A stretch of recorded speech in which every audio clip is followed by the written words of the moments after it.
Welcome, everybody. Good evening here in India. It's 9 o'clock in the evening. It's dark out there. In the US, on the West Coast, people just get up or got up already. We can see the nice morning sunshine again. So Venerable Thubten Chödron is just coming into the room. So we're starting a little bit earlier. So I have introduced Venerable Thubten Chödron last time. Yeah, so I think today we can just launch in and Venerable will continue on the King of Prayers. Remember from last time? That was a wonderful session. The Shravasti Abbey, everybody has been just coming out of a 3 month retreat. So there was a very special feeling, I think, around. Yeah, everybody was very joyful. Here they are. Thank you so much, everybody, for joining and enjoy. Thank you.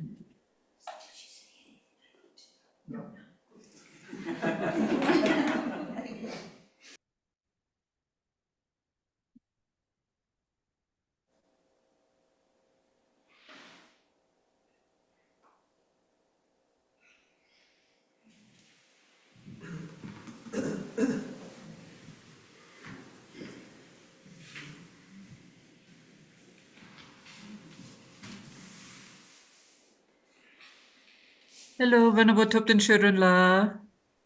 Hello, how are you? Yes. I'm very well. How are you? Good morning to Shravasti Abbey. Good evening, Tushita. You have that beautiful sunshine in your face, actually. I'm a little bit jealous. Well, come and visit us. Huh? That's easy to fix. Thank you so much for joining again our program. It was a great pleasure last time having seen everybody so joyful, and we're looking forward to another wonderful session today. Thank you so much, Venerable. Okay, thank you for the invitation to speak. Okay, so we'll start with the same recitations as last time, taking refuge in generating bodhicitta, and then the four measurables. And then somebody sent in a question from Sunday's teaching, so I'll briefly answer that, and then we'll get into the topic for today. And if there's time at the end, some questions and maybe answers. Okay. We always want very definite answers, so everything we can put in nice, neat little boxes. And I know this, yeah. But life isn't so nice and neat, is it? Yeah. There's so many perspectives, so many ways of looking at something. Yeah. Okay.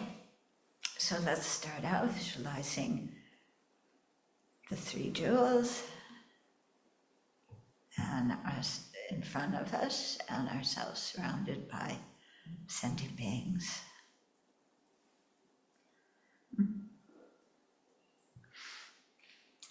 Hold on a second.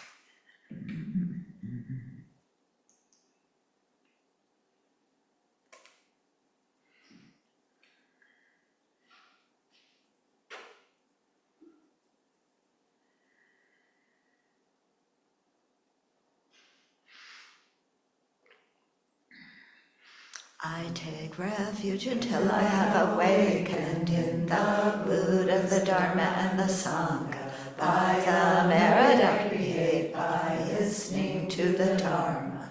I will attain Buddhahood in order to benefit all sentient beings. I take refuge until I have awakened in the Buddha, the Dharma, and the Sangha, by the merit I create by listening to the Dharma. I will attain Buddhahood in order to benefit all sentient beings. I take refuge until I have awakened in the Buddha, the Dharma, and the Sangha, by the merit I create by listening to the Dharma. I will attain Buddhahood in in order to benefit all sentient beings. May all sentient beings have happiness and its causes. May all sentient beings be free of suffering and its causes. May all sentient beings not be separated from sorrowless bliss. May all sentient beings abide in equanimity, free of bias, attachment, and anger. So take a moment and integrate what we just said, especially with the four immeasurables, into your mind so that we have an attitude of care and compassion for all beings. And in order to make ourselves more competent, more able to be of benefit to living beings, then let's aspire to attain full awakening for their welfare. And let's make that our motivation for sharing the Dharma today.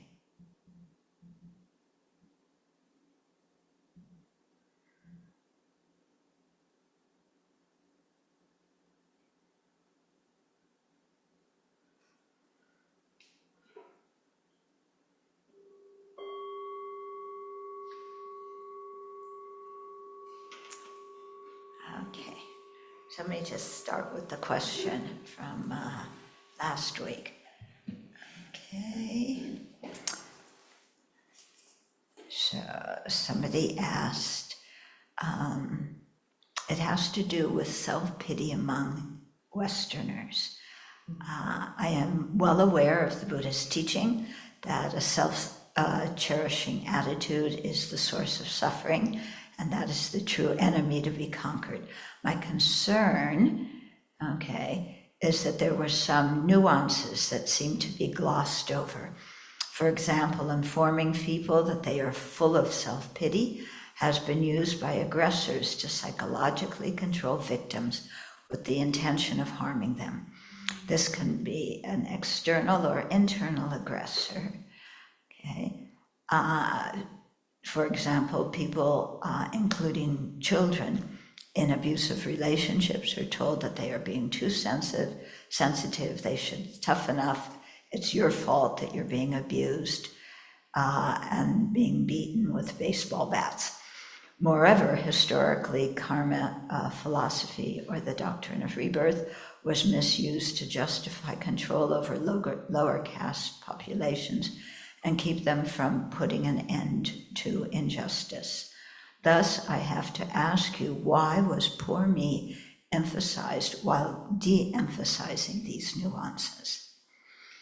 Okay, so first of all, when I give a talk, I want to know who the audience is and what their background is and what they're coming from. So in giving a talk to people that was requested by Tushita, I'm assuming that everybody has had some connection with Tushita or with Buddhism, otherwise they wouldn't have gotten the notice.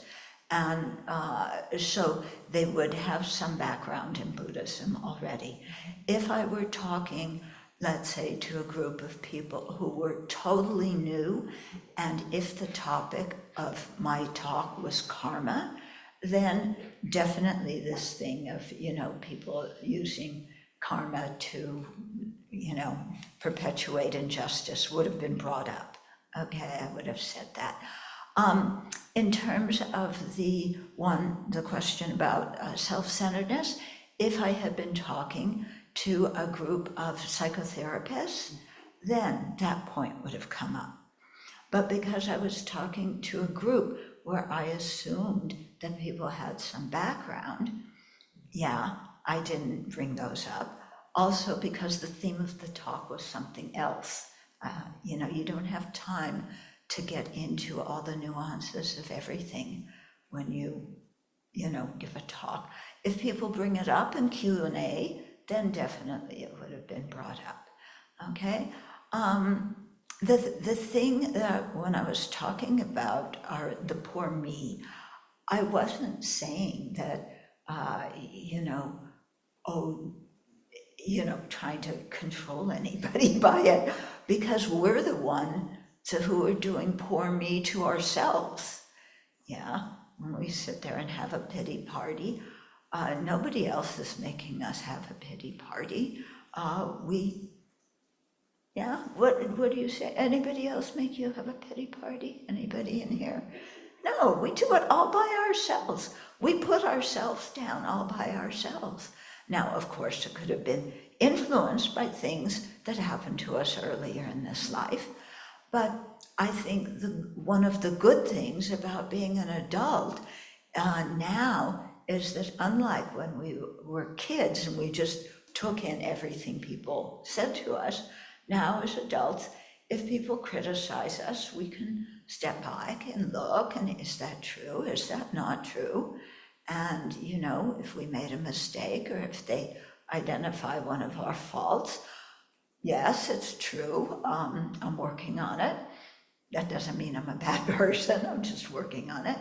And if somebody said something that wasn't true about us, then just, that's their, it's a free world.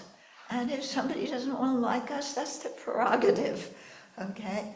That was a big thing for me to realize, because I had, one of my rules of the universe was everybody has to like me. And it's like, no, that rule of the universe is, as pertinent as some of what Donnie is doing these days, So, yeah. If you own it if it's yours, and you don't own it if it's not. Okay, so I hope I responded to that question. Okay, you can. Okay, so let's. Okay, what's it doing here? Okay, so today the theme was to talk about staying peaceful in a very complicated world. Yeah. Yeah, that's our challenge, isn't it?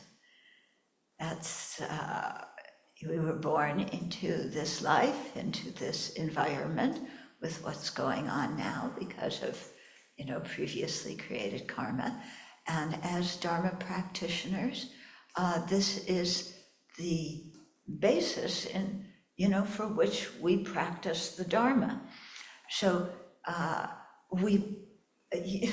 it's quite interesting when you're into the Dharma at the beginning, and one mind says, well, if I only was younger, then I could have started Dharma practice earlier. I'm older, so I can't do so much.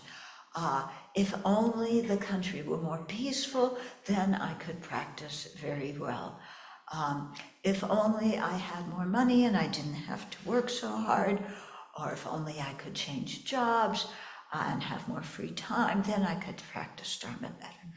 So we always, have something from outside that we think is disturbing our Dharma practice.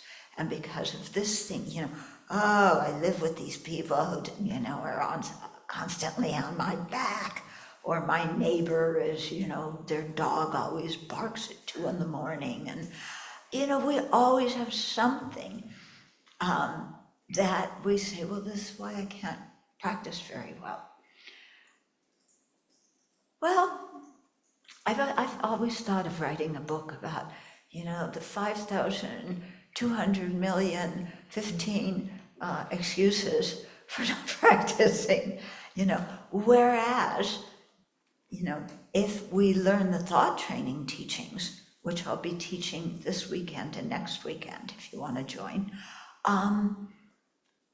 if we practice thought training, then whatever our environment is where we practice and is, food that will nourish our practice. Yeah, but the mind always saying, if only, that mind just deprives us of all opportunities we have. Yeah. So to just, be where we are, accept it, deal with it, see it, instead of seeing things as problems, see them as opportunities. This is something, those of you who have studied with Lama Zopa, boy, did he pound into us, and about the thought training teachings. And those teachings are so precious, and when I have problems in my life, that's what I use, is the thought training teachings. I don't go to highest class tantra when I'm angry. I do thought training. Yeah. If I visualize myself as Junjie, I might, even get more angry. Okay, so I think just having that attitude of, this is where I practice, this is how I'm going to develop my practice. And to give you one example, one of our friends is in Ukraine. She's Ukrainian. And she's, when Russia invaded, she just made the determination, I'm going to stay here. One friend in Germany said, no, come there. We said to her, come here. She said, no, I want to stay and help my country.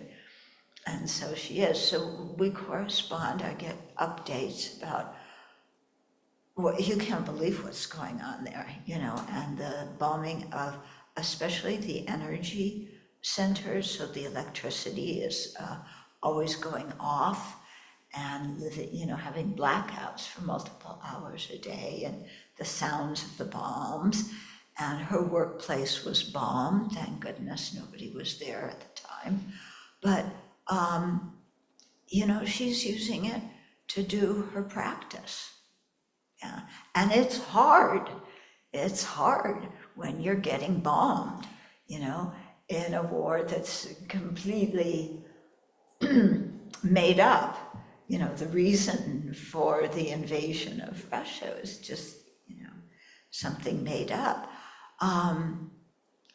And she's doing her practice. It's really quite amazing. Yeah. So those of us who live in even better conditions,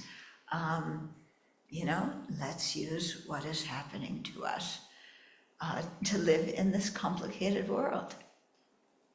Yeah.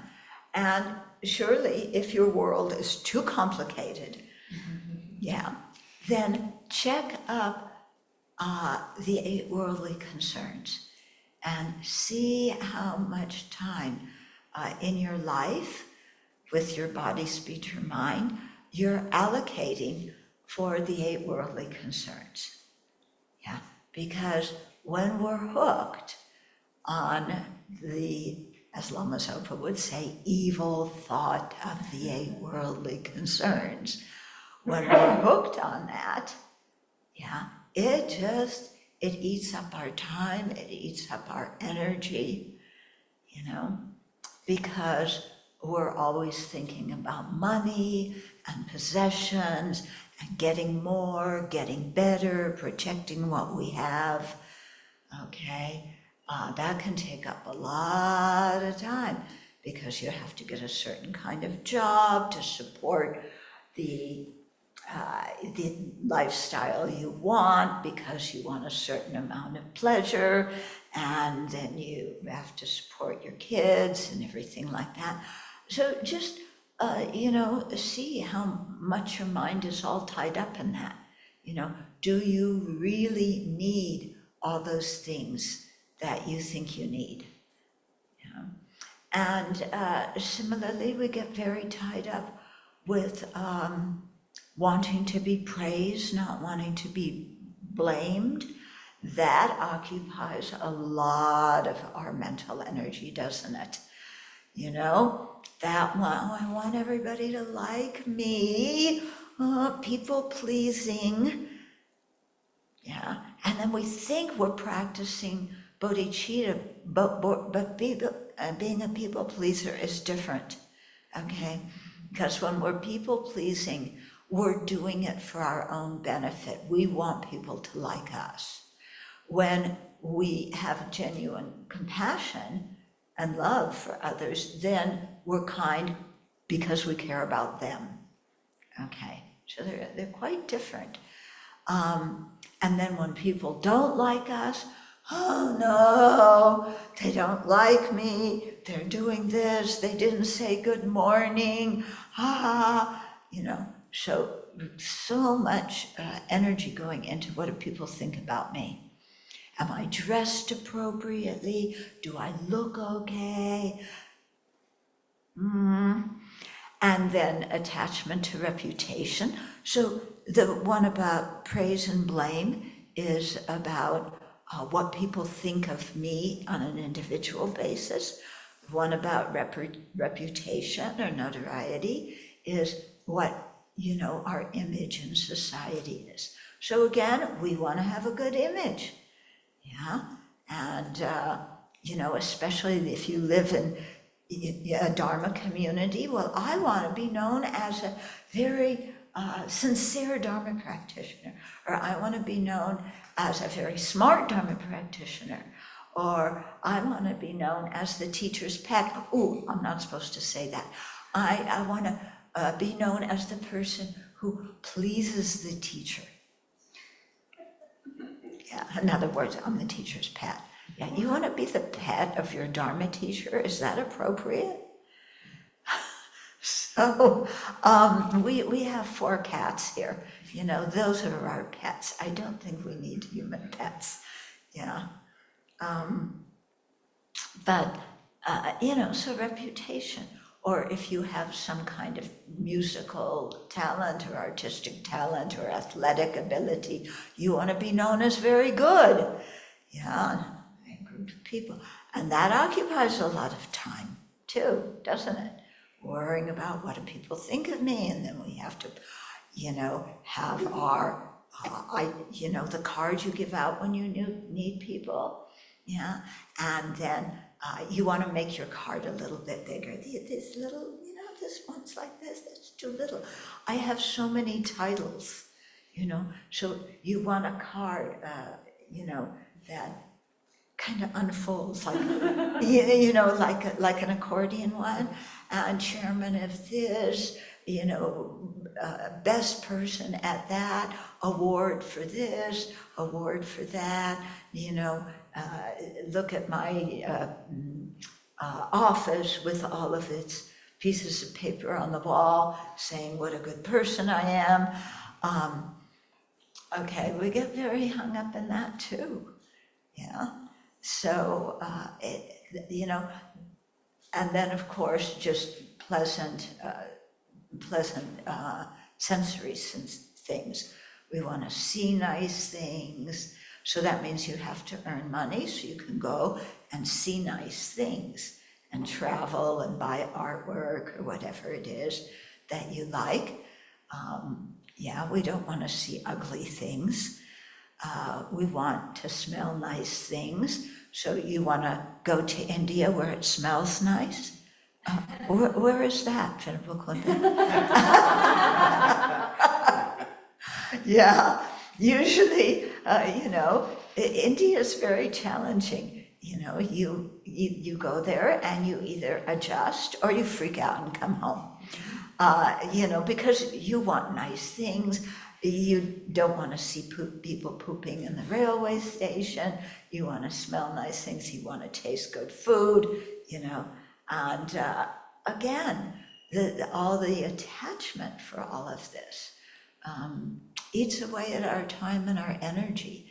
And so that makes practice, it impedes our practice.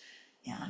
And so my point here is if we want to really be peaceful in a complicated world, complex world, then, practice is what does it. And to really, I think so much accept ourselves, accept what's happening. When I look, and what disturbs my mind the most is when I fight with reality. Okay, reality is this, and I say, I don't like it. It should be different, some friend isn't, talking to me, oh, what's wrong? Why are they doing this? And immediately, oh, they must not like me. What did I do wrong? Nothing. Well, what did they do wrong? Oh, they're just judgmental, critical, blah, blah, blah, blah. Okay? So,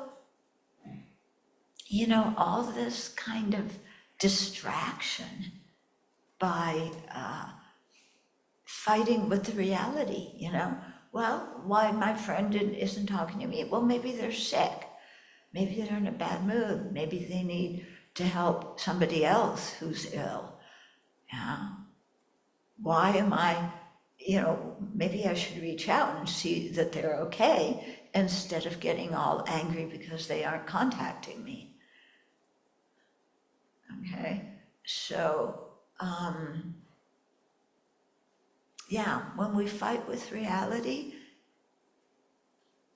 somebody dies.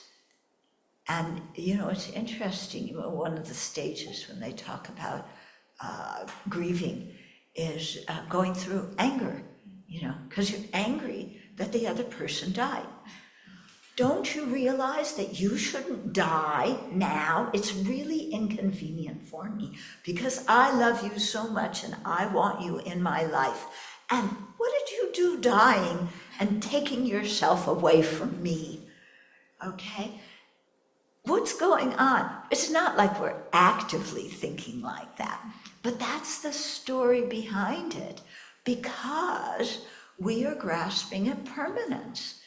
And we think that, people are alive today, therefore they should just keep being alive. They're permanent, they don't change, they don't get old and die, they don't get sick. They should be like this, life should be like this, And it's not, and I don't like it because I want life to be what I want it to be. And then, we get upset, and then we throw a pity party, we get angry at somebody else, you drink, you drug, you go have an affair. Who knows what people do, okay? But, it's things change, causes and conditions come together in a way that we didn't expect. And we freak out because we want things to be predictable. Yeah, very predictable. And once we've made a plan, that's the way it's going to be. And that just makes us really quite miserable. Yeah. Why should my plan be the way it should be? Well, because it's my plan. Yeah. Well, why should you get your way? Well, because I'm me. So of course I should get my way. My way is always best. My way is good. Okay? So then we're not accepting the reality of there's multiple people in this universe, and they all have different perspectives, different ways of thinking, different karma that's ripening for them at a certain time. Yeah, but we don't like that. We want everything to be predictable the way, and fit in with our schedule. Yeah, so this becomes, then we get all wrapped up, and it becomes difficult to be peaceful in a complex world. Yeah. So one thing that I think it's important is to learn to be flexible. Yeah. And we talk about being flexible, but we don't really want to be so flexible.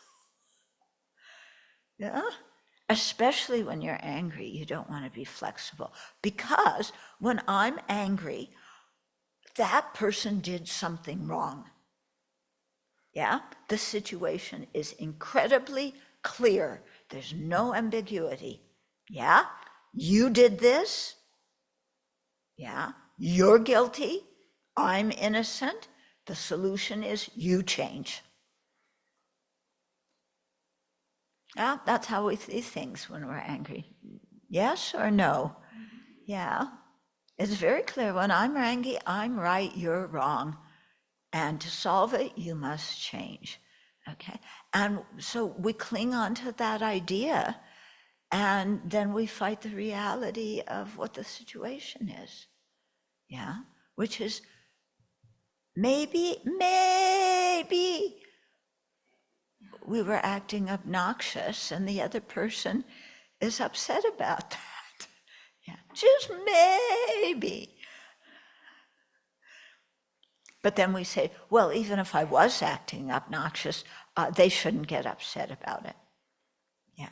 After all, they know me very well. They know that I'm like that. Yeah? You married me. You know that I'm like that I get into bad moods and I have a temper. But you married me, so just live with it. Yeah? Yeah, because I'm always right and you're always wrong. Okay, so this kind of inflexibility in our way of thinking, yeah, makes it very difficult for us to really get along with others and live in whatever situation we're in. You know, recognizing that the situation could change very quickly. Yeah. So, you know, what's going on in the US right now with Dear Donnie? Yeah, it's shaking up the whole world, not just this country, but everywhere, you know. What he's saying, what he's doing, his policies are shaking things up, you know. And can we just live with the uncertainty of, you know, what's going to happen, what it's going to be like? Yeah? Or are we already like this, you know? Yeah? So to be open, to respond in a compassionate, kind way to what's happening around us. Yeah? But to know that my idea of how the world should be is not actually what the world is in reality. Okay. So last time, you know, and this time too, for the theme of this talk, since I've been working on writing about the King of Prayers, the extraordinary aspirations of the practice of Samantabhadra Bodhisattva, I've really been thinking a lot about aspirations and the role that aspiration plays in our lives. Yeah. Because we usually start out, I explained this very briefly last time, like with the four immeasurables, you know, how wonderful it would be if sentient beings had happiness and its causes. So we start out with a wish. And so here, you know, I'm giving the example of the four immeasurables, but it could be in any aspect of our lives, you know, a wish. How wonderful it would be. Yes, it would be wonderful. That's it. I'm not engaged in it. You know, I'm not going in that direction. I just think it would be wonderful. Okay. The next step is aspiration. Yeah. May it be like this. So when there's an aspiration, we're getting more involved. Okay. It's like not just, oh, this would be a good idea, but you know, my energy is going in that direction. I aspire that I'm able to do this, or, you know, or influence this in a certain way. Okay. Then, so that's, you know, may sentient beings have happiness and its causes. Then the third one is I shall make them have happiness and its causes, you know. So the third one is we're getting involved. Okay, so that's kind of like the great resolve. You know, I'm not just wishing it. I'm not just aspiring and going in that direction. But now I'm going to do something. Okay, so this part's really crucial. Yeah. And then the last one, Guru Buddha, please inspire me or please bless me so that I may I'd be able to make sentient beings have happiness and its causes. So that one, it's interesting. It's like, okay, I'm committed. The third one commits me. Yeah, I'm involved. I'm committed. But I need an energy boost. I need to know that, yeah, somebody else is aiming for this and somebody else is supporting it.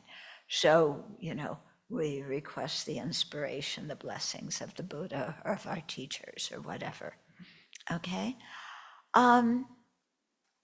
What's interesting is in this prayer, it's all about aspirations, and when you really study the prayer, when you have a strong aspiration, it leads you to get involved. But there's not the fourth one, asking for inspiration or blessing. Okay, so that's interesting. And I wonder how much of that comes from, in the Tibetan tradition. We're always making requests, requesting the Guru Buddha, requesting the gay, request. I don't see that quite so much in the other Buddhist traditions, but I'm still, thinking about that and checking it out. But the force of making aspirations is very important, because there's many things that maybe we cannot do right now, but if we aspire to do them, or aspire to have a certain quality, to be in a certain way, then we're directing our energy in that direction, okay? We're in the process of going in that direction, okay? Whereas if we're just wishing it, yeah, it would be nice, you do it. Oh, I pointed to His Holiness. No, the aspiration is, yeah, you do it. You do it. Yeah, you want to change? You change. Yeah, it's not up to somebody else to change me. It's up to me to change me, because nobody else can crawl inside of me and pull some switches and make my mind change or make my emotions be different. I'm the only one who can do that. Yeah, and so if we can't do it yet, at least to aspire. Yeah, and then that gets us going in that direction. And the more we aspire, at some point, we begin to be able to take baby steps to actually go in that direction. Okay. So in the King of Prayers, yeah, the first 11 verses, I think it is, 11, 12 verses, are the 7 limb prayer. And that's kind of the warm-up, but warm-ups are very important. Yeah, if you're going to do a triathlon, you better warm up first. You don't just wake up and then start running, You have to warm up. So these practices of purification and creating merit are very important. Preparing the mind, making the mind more receptive, clearing the mind out of some of the junk that's in it that obscures us from really taking the Dharma into our heart. Okay, and then after that, we start the main body of the text, and the first section is aspirations made by bodhisattvas on the path of accumulation and path of preparation. The second section is aspirations made by bodhisattvas on the path of seeing and path of meditation. Yeah, and then there's the conclusion where you have the dedication of merit, okay? So, then you go, oh, I'm aspiring to do what the bodhisattvas on the path of accumulation and preparation are doing. That's too hard. I'm in pre-bodhisattva. I'm, what is it, the preschool, now kids, really little, they go to preschool. So I'm pre-bodhisattva training, yeah. But still, if when you're in preschool, you look at what your older siblings are doing or what the kids around the corner are doing who are older than you, and then you start, the aspiration comes, oh, I want to grow up and be like them. Yeah. When you're 2 years old, I don't think you look at kids who are 5 and 6 and say, oh, that's just too difficult. I'm never going to be 5 and 6 and be able to run like somebody who's 6 years old, No, you're 2 years old and you just do what 2 years old do, but you will grow up and one day you will be 6 and you will be able to run like a 6-year-old. Yeah. And then when you're 6, you see the kids, you're just starting to learn to read. And you still can't read very well. But again, you can see older kids and they can read better. So you say, oh, as I practice, as I get older, I will learn to read better.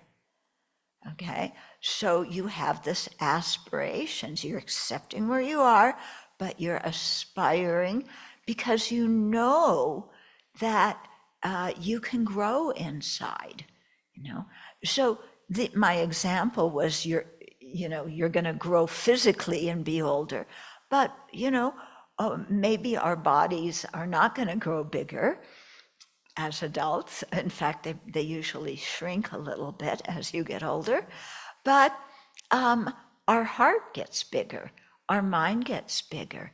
We can aspire for different things because life teaches us a lot, and when we're young, we're really, don't know how to understand a lot, but as you get older, then one of the things as you get older is you realize, it really doesn't pay off to get annoyed or upset about every small thing. Yeah. And you realize, what is it people say? I have to pick my battles. Yeah. Well, I don't know. I don't think picking battles is so good. But the idea is, don't get so upset about the small things. It's not a good use of your time and energy. As you mature in your life, you just see, okay, I used to get so upset about these things, and I look back at it now and that was not a very smart thing to do. Are there things in your life that you used to do and you look back on it and say, no, yeah, I'm not going to do that anymore. And it's small things, things you get annoyed at, things you get bummed out about. Yeah. So this idea of we can grow in the Dharma, so these aspirations are directing our energy in the way that we want to grow. And it's important to have those aspirations. And when we have an aspiration, we don't put a due date on it, okay? Like, I aspire to have spontaneous bodhicitta by next Wednesday, okay, Thursday at the latest. No, if you put a date on when you're going to realize something, you're already setting yourself up for a lot of emotional turmoil, okay? It's just better, I want to generate spontaneous bodhicitta. I know I have that ability, but right now I'm not able to do it, but I'm going to grow in that direction. And one day when all the causes and conditions come together, then I'll be able to do it. Yeah. So don't set a date. It's, we live in a culture that's driven by due dates, and something has to be done now, by this certain date or else. And with Dharma, we can't do that. Yeah, we can't do that. So the whole thing of making plans, we can't be attached to our plans because the causes and conditions, we can't control all of them. Some of them are causes we created in previous life. Some of them are conditions that depend on the external world and depend on what is ripening, what karma is ripening now. We can't control everything, okay? So to aspire, and then we begin to take baby steps going there, but no due date on it, no expectations of, I'm gonna, do this, got that done, I achieved path of accumulation, check that off, now I gotta get to path of preparation. Okay, so that one may take a little bit longer. Okay, by the 1st of next month, I will have path of preparation, and then okay, I gotta meet that due date. Oh God, that mentality is preventing us from making progress on the path. Yeah, because our mind gets so tight, and then we start berating ourselves again. Yeah. Okay, so let me read a couple of these aspirations that, that Samantabhadra made, and that are, is put in the sutras so that we will learn how to direct our energy. Okay, so after we do the 7 limbs, the next verse says, may you Buddhas now living in the world of 10 directions, and all you gone to freedom in the past accept my offerings. May those not yet arisen quickly perfect their minds, awakening as fully enlightened ones. Okay, so this is a prayer, that others may awaken, but it's also, an aspiration that may I meet the past and present Buddhas, may I encounter the future Buddhas, and may I make offerings to them, and may I serve them. Yeah, so it's an aspiration to meet, make offerings, and serve the Buddhas of the 3 times, past, present, and future. So the question may come up, how can I make offerings to past Buddhas? They're already gone. Actually, Buddhas are never gone. Once you're awakened, you are awakened in perpetuity. That's how you say it. You're always awakened. So that physical body, may change, but the consciousness continues. So we can make offerings to past Buddhas. Present Buddhas, they say Shakyamuni Buddha is the Buddha of our present eon, but for us, he's kind of the past because we weren't alive when he was there. But we sure make offerings to Shakyamuni Buddha, don't we? Yeah, every day, the chanting that we say, when we take refuge. I take refuge in the Buddha, Dharma, and Sangha. Shakyamuni Buddha is still very much alive in our minds, and the continuity of Shakyamuni Buddha, that body's gone, but the mental continuity is there. Okay, what about future Buddhas? Well, they aren't Buddhas yet, like I don't know, maybe some of you are already past and present Buddhists. If you aren't, then maybe you're future Buddhists, for sure you're future Buddhists, okay?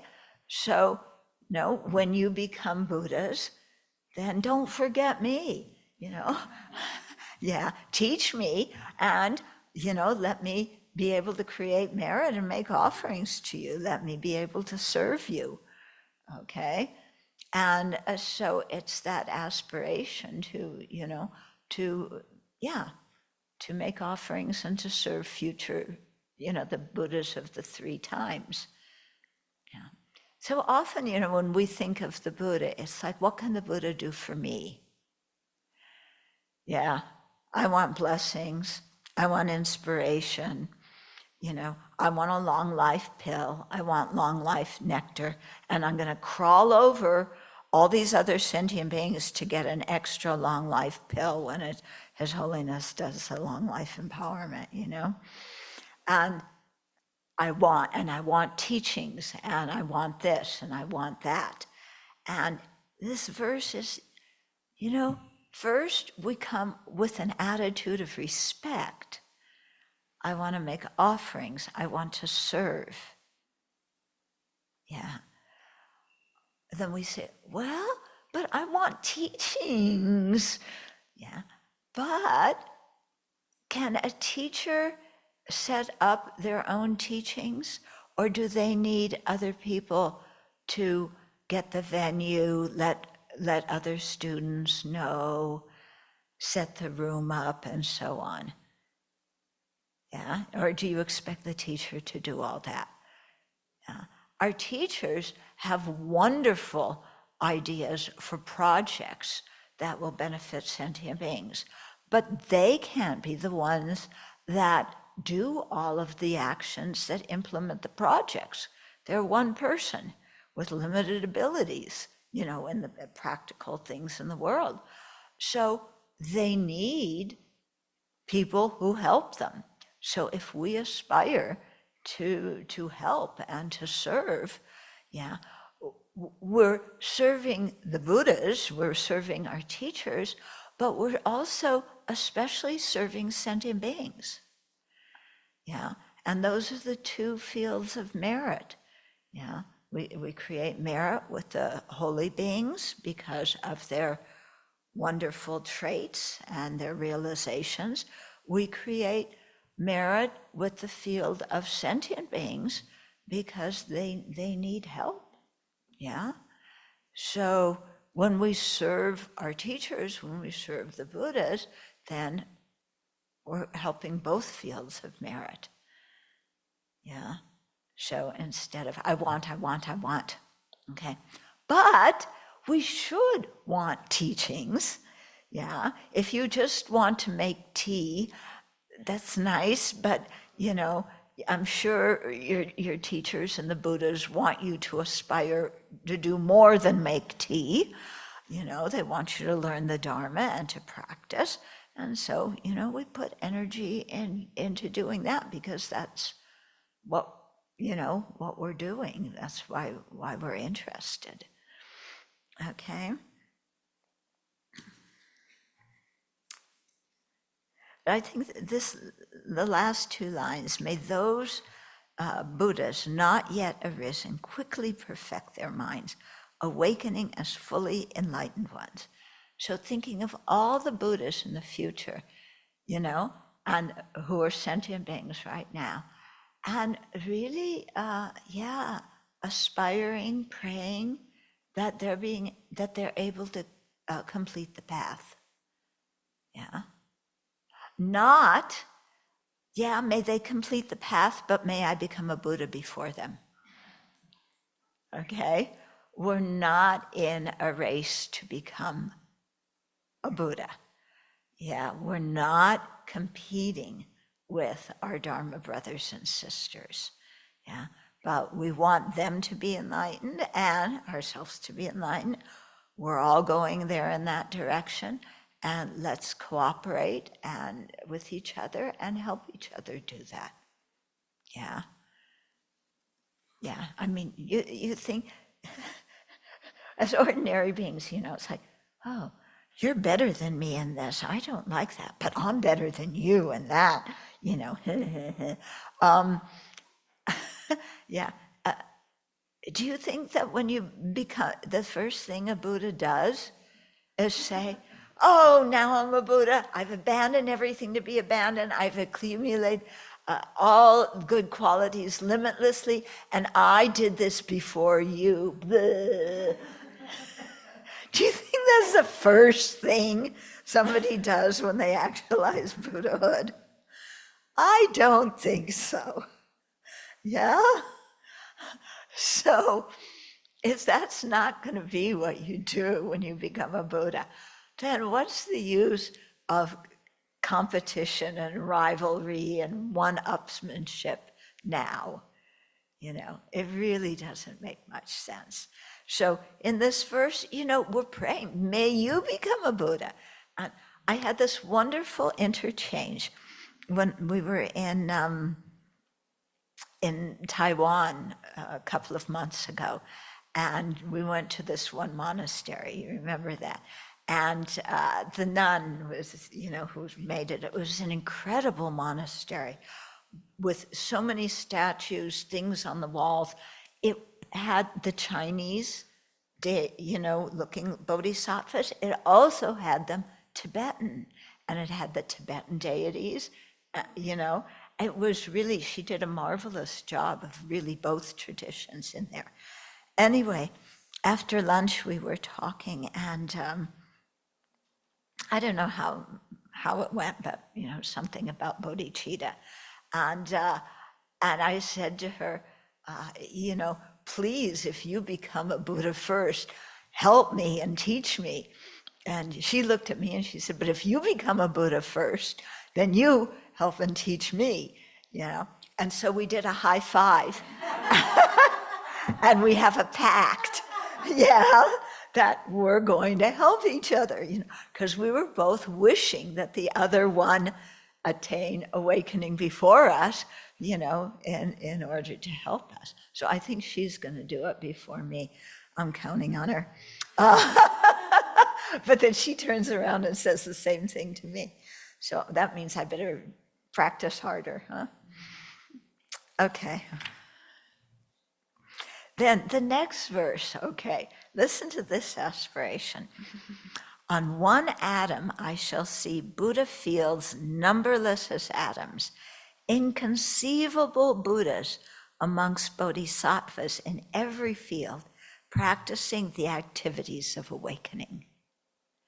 Okay, this, the visualization in this verse is a very good antidote to, or it's a very good way to be peaceful in a complicated world, okay? On one atom, yeah, there's, our physicist isn't here today. One of our nuns is a physicist, but anyway, on one atom, I shall see Buddha fields numberless as atoms. So on one atom, I'm going to see countless pure lands, countless Buddha fields. Okay. Now, our usual mind goes, what? You know, I can't even see one atom. And anyway, even on one atom, how are there going to be countless, you know, Buddhas and Buddha fields? I mean, an atom is really tiny. How can there be that? Yeah. And then each Buddha surrounded by bodhisattvas. I mean, none of this is going to fit on one atom. Yeah? So our very limited mind sees things like this. Okay? But I don't know if you've ever seen, there was a video made, I think in 1970, I forget the name of it, but it starts out with two people sitting on a blanket having a picnic in a park. Yeah, some of you have seen this, and it zooms out, yeah, into the state, the country, the planet, the solar system, the universe. And those people sitting on the blanket are like infinitesimal. when you zoom out like this. Yeah. Then the video has you zoom in. They come back, you see people sitting in the park having a picnic. Then it goes to one of them, I think maybe his hand, and you focus just on the hand, and then one on the fingers, one joint of the fingers, one muscle, one cell, and you go into the cell and you start seeing, the nucleus of the cell, and then you get into the molecules and the atoms and so on. And as you zoom in, everything that was microscopic that you couldn't see with your eye before, now you can see. And from your new perspective, what was teeny tiny now becomes big. When you zoomed out, what was big when you were there, sitting on the blanket having a picnic, now becomes tiny. So there's no inherent big and small. It depends on our perspective. Yeah. One of the people here, you were saying to me last week that sometimes you zoom out and you think of the whole solar system or the whole universe, and then you look at yourself and whatever you happen to be worrying about or freaking out about or unhappy about that day, and it just becomes like, what am I focusing on that for? It's nothing compared to what's going on for all these sentient beings in the whole universe. Okay? So to really see that things are a matter of perspective, where we stand in relationship to them, and that we can change our perspectives. Yeah, and this is something that's very important in Dharma practice, knowing that we can change our perspectives. Yeah, that we are not some concrete, fixed personality who is like that, and that's just the way I am, so deal with it. No, we are constantly changing every single nanosecond. Yeah. And so since we're changing anyway, let's change in a good direction and put our energy going in a good direction. Okay? So here we're doing that, imagining big, imagining small. And why can't there be Buddha fields? Countless Buddha fields in one atom. If we have the kind of deep states of concentration, then you can see things that are really tiny that are not available to our physical eye. In other words, our six senses, as they are right now, are very limited. Yeah. And, we can only contact some things. There's so much we don't know. Okay, if you look at our cats, our cats will sometimes stop and look at something, and they're studying something. I look over there, I don't see it. But they see something. Yeah, dogs hear sounds that we don't hear. Yeah, so just because it doesn't appear to my senses doesn't mean it doesn't exist or it can't exist. Okay, but it's really beautiful to think, when you walk around, look at things, and maybe you can't get to every atom, but on every, chunk of whatever this is you're looking at, we have lots of rocks where we live. The road was just paved, it's a gravel road. On every piece of gravel, there's Buddha fields, countless Buddha fields with, well, why not?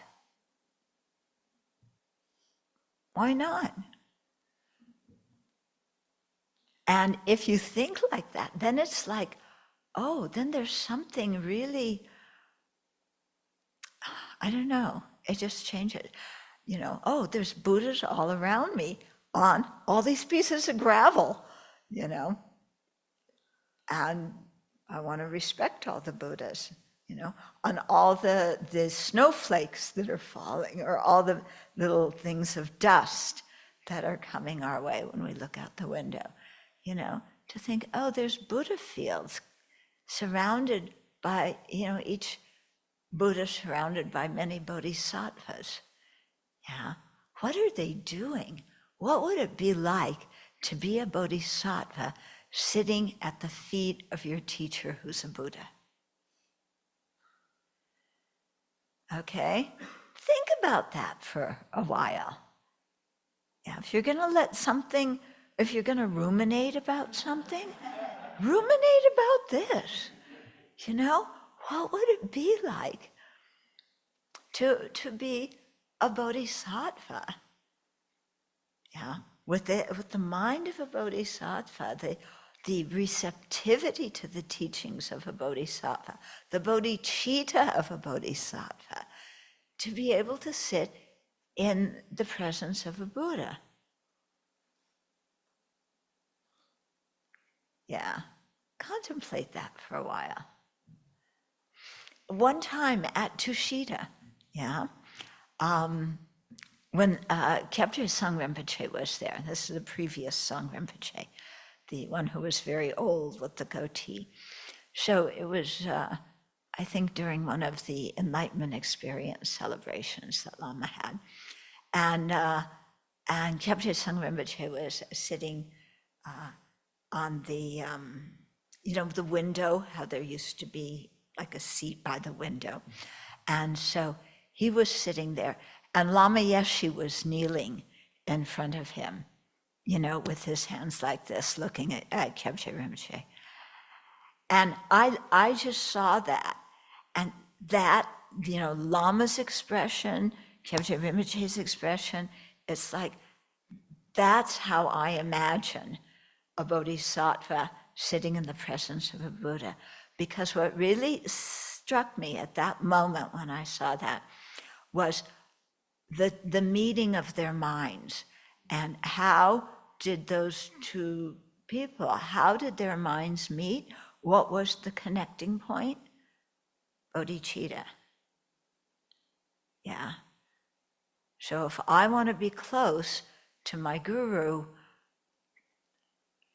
what's the way to do it? Generate bodhicitta. Because when my mind has bodhicitta, my mind is close to my teacher's mind. Because that's his mind too. Okay? So, so then just sit with this visualization. Yeah? You're a bodhisattva in front of a Buddha and surrounded by other bodhisattvas. You're so happy to be with other bodhisattvas, and some of them are more advanced than you. Hooray! Good. I'm glad people are better than me. Yeah? Because if I were the best one, we are in big trouble. Yeah. So I'm glad there's, people better than me who know things that I don't. I'm glad there's bodhisattvas. When we get to be a bodhisattva, I'm glad there's bodhisattvas who are more advanced than me. Yeah. Then the next verse, perceiving this in all directions, I dive into an ocean of Buddha fields, each an ocean of 3-time Buddhas in the space of a wisp of hair. So I too will practice for an ocean of eons. Okay, so this verse, we're not just aspiring to see this, may I see this, may it look like this. But, okay, so I too will practice for an ocean of eons. Yeah, I have this scene of being, an imagined scene of being a bodhisattva,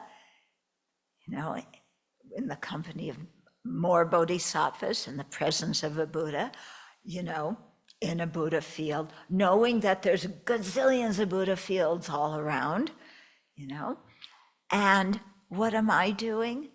I'm going to practice for an ocean of eons, just like them. Yeah, they're doing it, I'm going to do it. Yeah.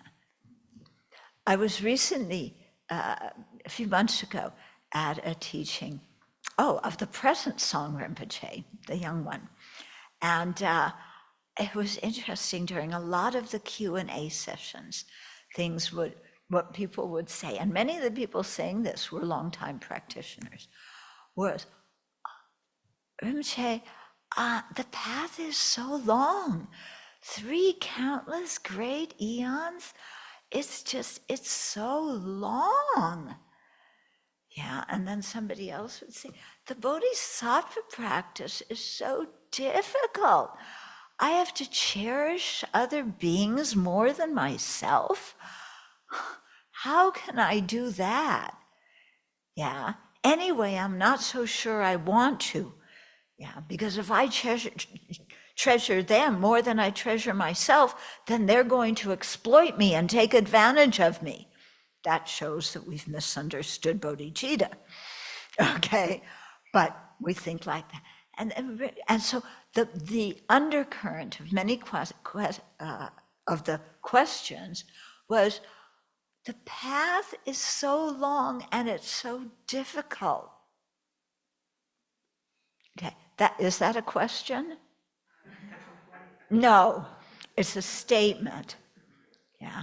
When you make that statement, are you invigorating yourself?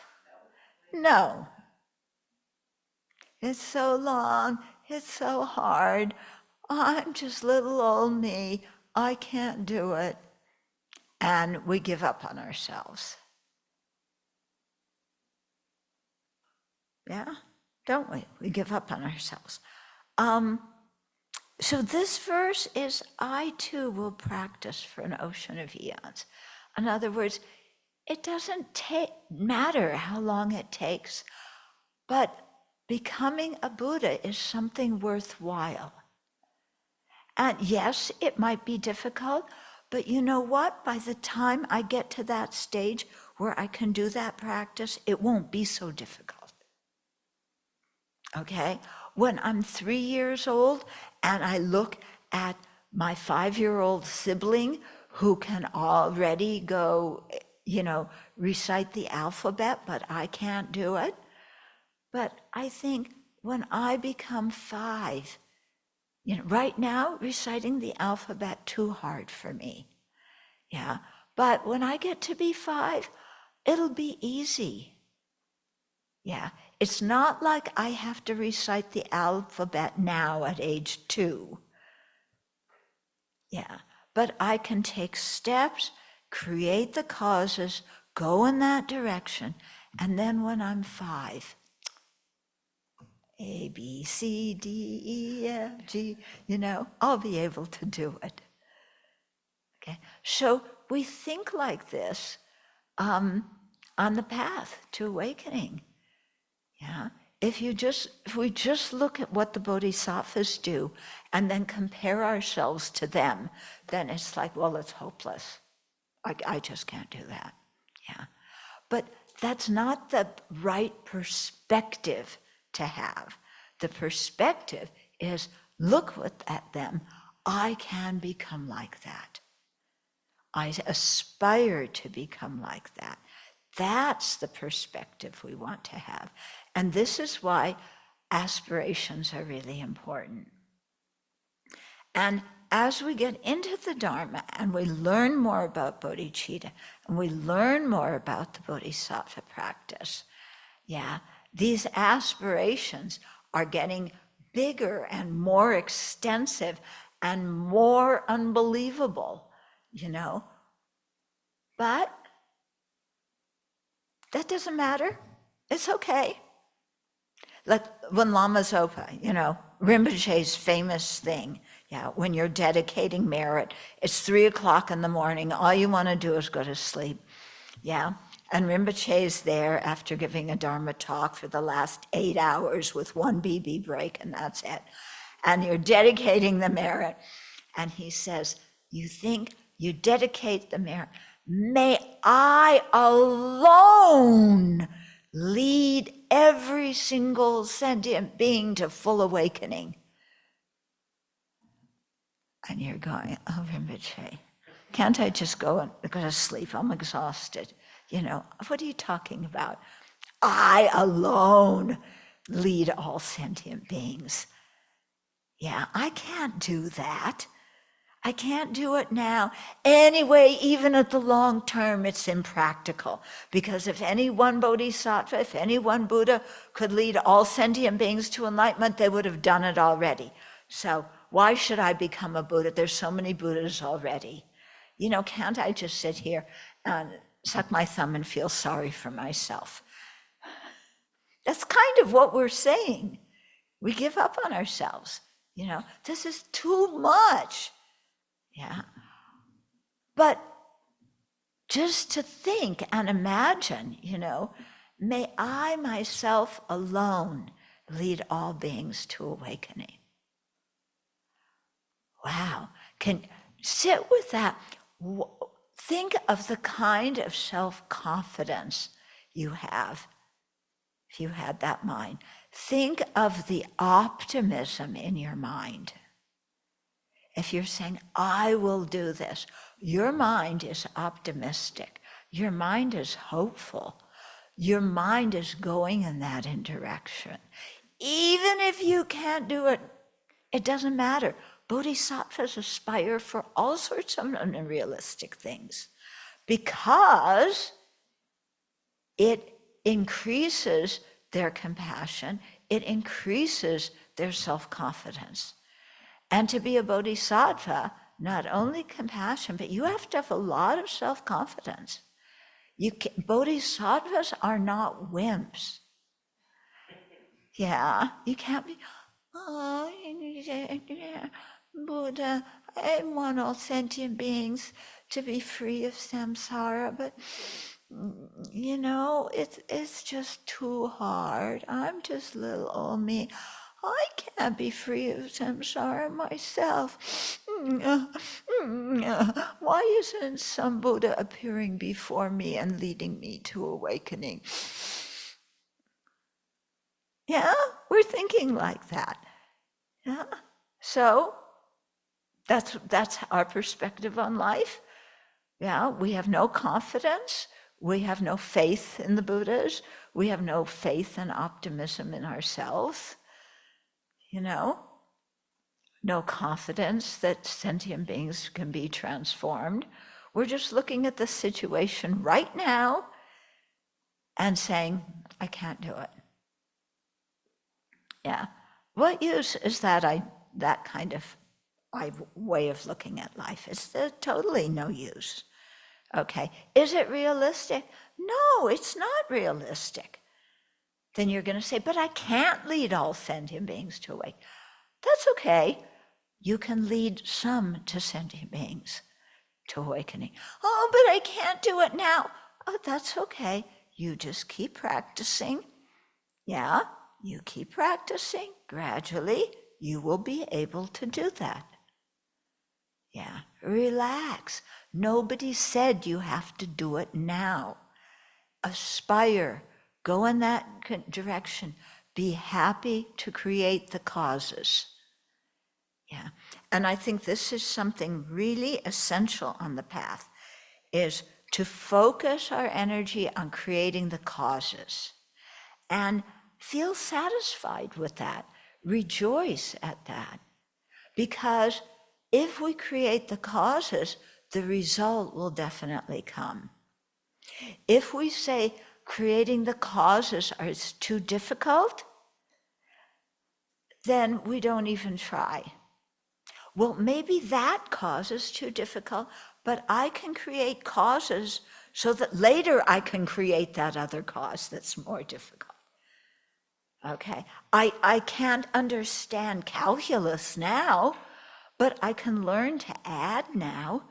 And if I learn to add, then gradually I can learn more and more things, and one day I will understand calculus.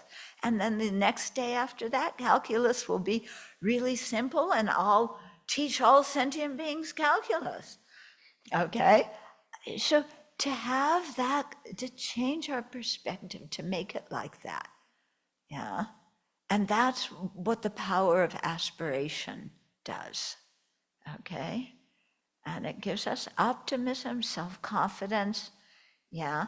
And the opportunity to feel fulfilled in our life just by creating the causes, yeah?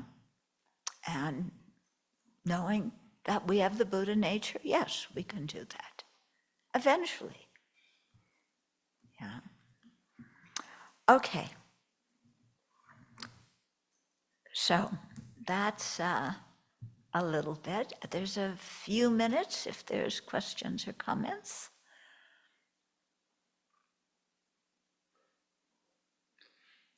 So those online, raise your online hand, or is there something in the chat box? Can somebody read it? Yeah, I'll read it out. Okay. It says, I can accept and imagine that Buddha fields are on the gravel or snow or flowers. But then when I go to cigarette smoke or garbage, there is so much aversion I cannot imagine it. Should I challenge that too? Imagine Buddhas and Bodhisattvas literally everywhere? Yeah, why not? You say, oh, but the garbage, it's so stinky. That's only from our human perspective. Yeah, think of all the mice who go and eat your garbage. To them, what we see as stinky garbage is like lunch at the Hilton Hotel, you know, or a 5-course lunch in Singapore.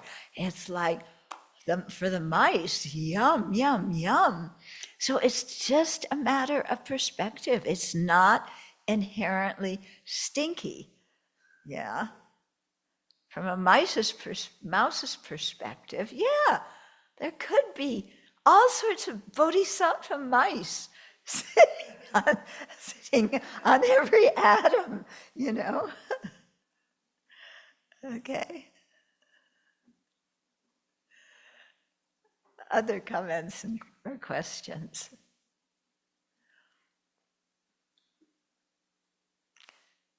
Yeah. Just hearing this again and again, which is so really important, it reminds me how critical it is to actually have confidence in dependent arising, that causes do result. I mean, that results do come from causes. You know, to lay that out step by step, because it's, even that is, it quickly goes out of the mind. Yeah. Yeah. Yeah, it's very interesting because in certain aspects of our life, we do cause and effect. Okay, if I study, I can pass the exam. Okay, if I make a lot of money, then I can buy this. Okay, if I get an education in this field, then I can get a job in that field. So that shows we understand cause and effect. When you go out, you know, in the springtime, and it's beginning spring here, you plant something in the ground, yeah. Oh, I'm planting, what should we plant this year? What? Chili. Yes, I'm planting chili. So, yeah. So are you planting chili? No, you're planting chili seeds. But you say I'm planting chili because you're giving the name of the result to the cause, because you know that the chilies will grow from the chili seeds. So you're happy to plant the chili seeds. Yeah, you know the result will come. So, you know, our whole life really is based on cause and effect. And so many of our decisions are linking, creating the cause to the effect. But sometimes, as you pointed out, we don't make that connection. And it's like, I want that effect, but how do I create that cause? And we just sit there and go, I don't know. Yeah? or that cause is too difficult. Well, then look at the cause of having that cause, you know? And yeah, just to so much, I think, in Dharma practice, you know, someone once asked His Holiness if the Buddha had a slogan, what would it be? And it was, he said, dependent arising. So what's dependent all arising about? One form of dependent arising is cause and effect. Yeah, and the first form of dependent arising that we familiarize ourselves with in Dharma practice is karma and its effects, our actions and their effects. Yeah, and then slowly you begin to see how dependent arising also sets the stage for understanding emptiness. But that's more advanced. Start with karma and its effects. That's already more difficult for us because we want to see the effect immediately. And not all effects come immediately.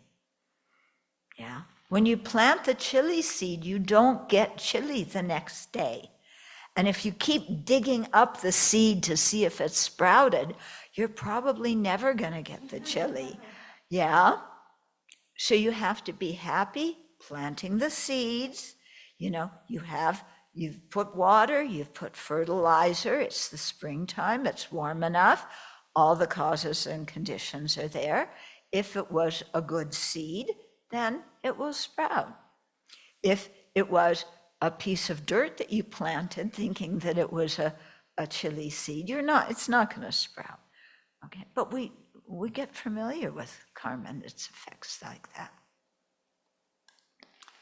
There are two questions. Okay. Yeah, so first, how do we cultivate divine pride while not forgetting causality? That causally I am in a samsaric existence. Divine pride, you know, is a practice in Tantra where you imagine being the deity. Yeah. The purpose of it is to give us a different perspective on things. Okay? To see things how a bodhisattva would see it, to see things how the deity would see it. Okay? Actually, I think you can cultivate divine pride and use it as an antidote to our afflicted and very limited way of seeing things now. And then sometimes we have our regular perception too. I mean, you can't take divine pride too far, because if you do, then you say, well, everybody's already Chenrezig, so yeah, I'm seeing everybody as Chenrezig, divine pride, pure appearance. So, well, they're all Chenrezigs. I can sit back and, you know, have some tea and some Danish pastry and relax because they're already Buddhist. No, okay, we are not grasping that as they're inherently existent Buddhas. We're having divine pride to give us, to make our mind more flexible. Yeah, to see that, okay, you can see things like that, and you can see things as if you're a deity sometimes, and you can also look and say, oh, that person is suffering right now. Yeah, they're suffering. So how can I help them if they're suffering? Yeah, so it's this thing of flexibility, I think. Yeah. I used to have that question too, because divine pride was so confusing. It's like, okay, I see two people knocking it out on the street, and I'm supposed to say, oh, well, this one's Mahakala, and that one's Kalarupa, so they're both deities, and they're just playing. So I can just sit here and watch the play of these, protectors. No, there's two people clobbering each other. I have to call, I have to call the police or, interfere or do something to help so that they don't harm each other, okay? So the divine pride helps me from getting into a negative state, like, oh, these stupid people, why are they fighting? No, you see them as deities in a pure way, as having, that potential. But you also see, there's two people hurting each other, and you have compassion, and you need to intercede and act and help them. Okay? The next question. So somebody told me recently that one way they have cultivated more compassion for themselves and others is to meditate on the notion that we are all doing the best we can with causes and conditions that we have. What do you think of this, and do you think your message today contradicts this idea? Yeah, I think that's quite useful as a perspective, and I don't think what I said today contradicts it at all, Yeah, you can see sentient beings. Yes, you're all Chenresis, and we are all doing the best we can. Because the Chenresi that I'm seeing is your future Chenresi. You have that potential. Yeah. I think, we say, but, how can you focus on what the future is going to be? I think parents do that. Yeah. One of my friends, after he had a child, he was telling me that he was holding this baby, and he had her whole life planned out for her. Yeah? It's a baby. But she was going to go to this school and get a good education, and she was going to go to university, and then she's going to have a good career, and then she's going to have kids and give them grandkids, and then she's going to get the corner office, and da-da-da-da-da. He saw the future, but she's a baby. Yeah, so I can look at people right now, and just as I see myself, I'm doing the best I can.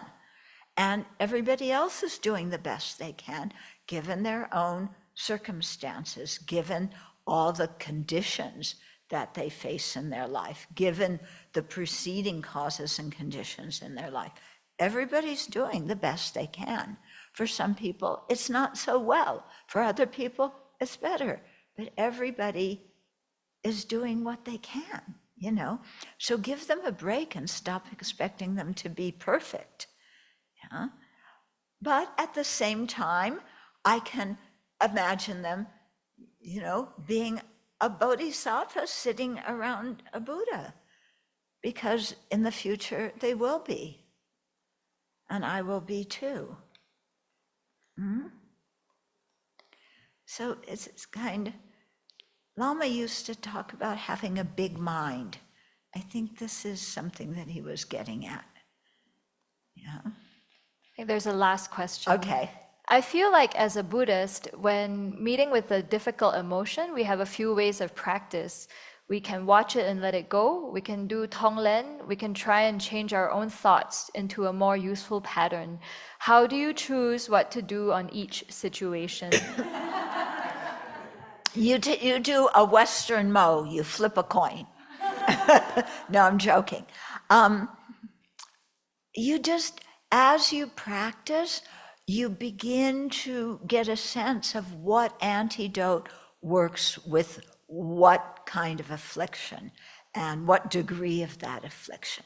So you just you try one antidote and, and try another one, and you get some familiarity with the different ones. And then as you practice more, you know what to do.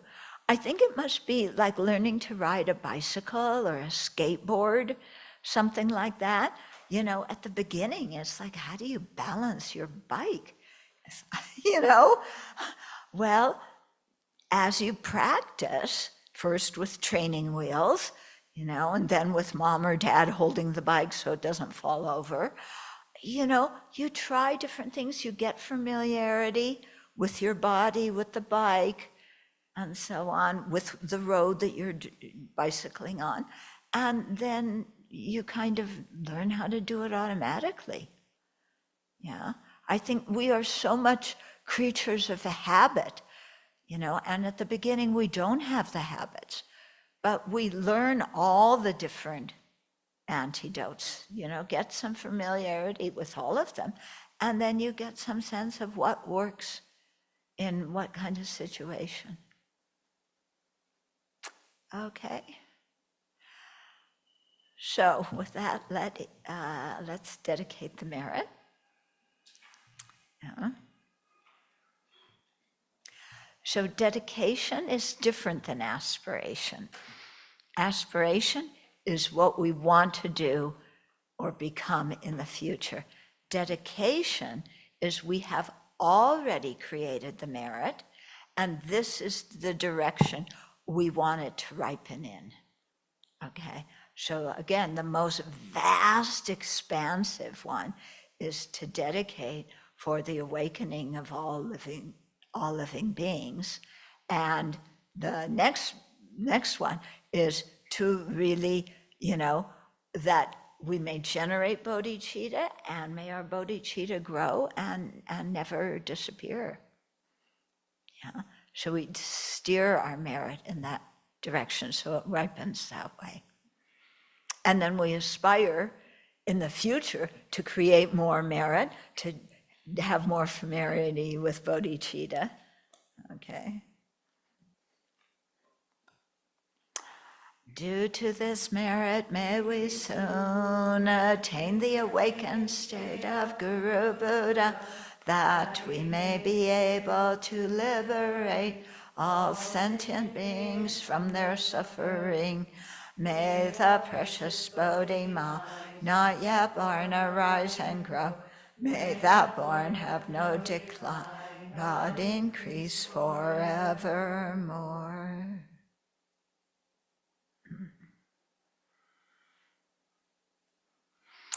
Okay, and all of you online, please come and visit us at Sravasti Abbey.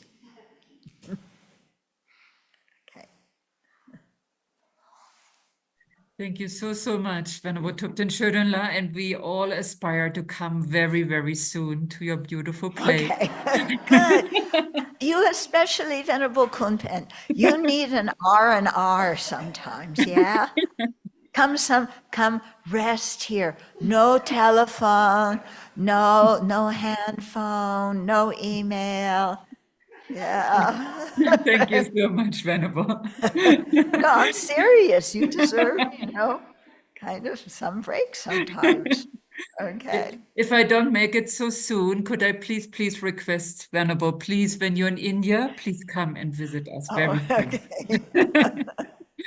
Okay, I'd like to do that. Yeah. Thank you so much. Okay. It was a Thank pleasure. you, everybody. A pleasure Take care. listening. Thank you so much. Wonderful. Okay.